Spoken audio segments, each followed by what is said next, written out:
नमस्कार।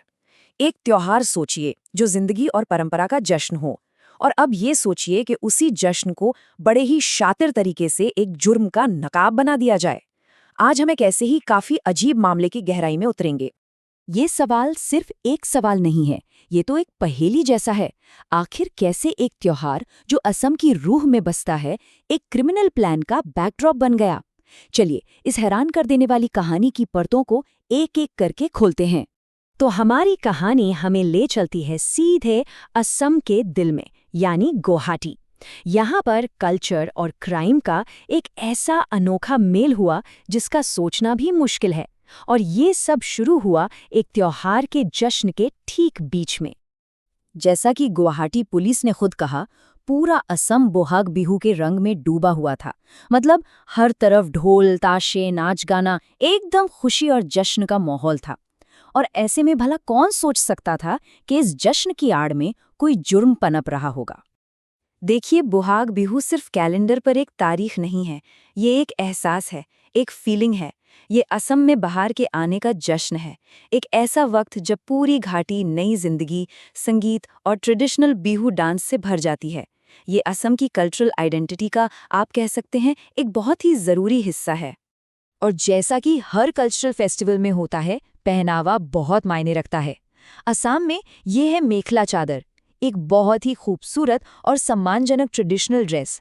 लेकिन इस कहानी में ये ड्रेस सिर्फ एक कपड़ा नहीं रहने वाली थी, ये तो एक क्रिमिनल प्लान का सबसे ज़रूरी हथियार बनने वाली थी। और बस यहीं पर कहानी में एक शॉकिंग ट्विस्ट आता है। एक 32 साल का आदमी, जान मोनी शर्मा, इस खूबसूरत औरतों वाली ड्रेस को पहनता है, पर वो किसी जश्न में शामिल होने नहीं जा रहा था। उसने तो इस परंपरा का इस्तेमाल एक भेस के तौर पर किया, एक चोरी को अंजाम देने के लिए। लेकिन शर्मा इस काम में अकेला नहीं था। हर साजिश की तरह इसके पीछे भी एक टीम थी। तो चलिए मिलते हैं इस बिहू डकैती की तिकड़ी से। पुलिस के जांच में 3 मेन लोग सामने आए। एक तो जॉन मौनी शर्मा, जिसने भेस बदला था, दूसरी उसकी पत्नी धंधा देवी, और तीसरा उनका साथी गगन बर्मन। यही 3 लोग इस पूरे प्लान के पीछे थे। तो अब सवाल ये उठता है कि इतना डिटेल्ड भेस बदलने और प्लान बनाने के पीछे आखिर मकसद क्या था?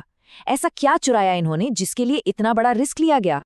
उनकी चोरी की लिस्ट में आम चीजें तो थीं ही, जैसे सोना और कैश। लेकिन उन्होंने कुछ ऐसा भी चुराया जो अनमोल है, मूगा सिल्क। इसे सिर्फ असम का गौरव नहीं कहते, ये सुनहरा धागा पीढ़ियों की विरासत का सिंबल है। तो ये चोरी सिर्फ पैसों की नहीं थी, ये तो कल्चर पर भी एक तरह का हमला था। और उनका एंड गेम क्या था? सुनने में थोड़ा अजीब लगेगा। वो लोग चोरी के सोने को गिरवी रखकर लोन लेने का प्लान बना रहे थे। पुलिस ने भी इस पर चुटकी लेते हुए इसे उनका निवेश का विचार कहा, एक ऐसा निवेश जिसकी मंजिल सीधे जेल थी। लेकिन कहते हैं ना, कानून के हाथ लंबे होते हैं। ऐसे जुर्म अपने पीछे कोई ना कोई सुराग छोड़ ही जाते हैं। तो चलिए देखते हैं कि ये तिकड़ी आखिर पकड़ी कैसे गई। जांच काफी तेजी से आगे बढ़ी। जैसे ही चोरी की रिपोर्ट फाइल हुई, पुलिस की टीम एक्शन में आ गई। ट्रेडिशनल डिटेक्टिव वर्क और टेक्निकल सर्वेलेंस को मिलाकर उन्होंने जल्द ही सस्पेक्ट्स को आइडेंटिफाई कर लिया और अपना जाल बिछाना शुरू कर दिया। नतीजा, तीनों की गिरफ्तारी। और जब ये लोग पकड़े गए तो सबूतों ने सारी कहानी खुद ही बयां कर दी। पुलिस को वेग और हैंडबैग मिले जो भेस का हिस्सा थे, चोरी में इस्तेमाल होने वाले औजार मिले जो जुर्म के साधन थे, और तो और एक वैन और एक स्कूटी भी बरामद की गई जिससे ये आते जाते थे। मतलब पूरी क्राइम किट ही हाथ लग गई। लेकिन ये मामला सिर्फ गिरफ्तारी पर ही खत्म नहीं हुआ। इसने अथॉरिटीज को एक गंभीर चिंता पर बात करने के लिए मजबूर कर दिया, परंपरा और कानून के बीच की उस नाजुक लकीर के बारे में। पुलिस का मैसेज बिल्कुल साफ और सीधा था, परंपराओं की इज्जत करें। उन्होंने लोगों से अपील की कि ट्रेडिशनल पहनावे का गलत इस्तेमाल न करें। ये एक तरह से याद दिलाना था कि कल्चर एक पवित्र चीज है और उसे जुर्म के लिए ढाल की तरह इस्तेमाल करना एक ऐसी हद है जिसे पार नहीं करना चाहिए। तो आखिर में ये पूरा मामला हमें एक बहुत ज़रूरी सवाल के साथ छोड़ जाता है। जब कोई ऐसी परंपरा जो एक कम्युनिटी को जोड़ती है, एक जुर्म का नकाब बन जाए, तो उसकी असली कीमत क्या होती है? क्या सिर्फ चोरी हुई चीज़ों की वैल्यू, या फिर उस भरोसे की भी जो सदियों से उन धागों में बुना गया है?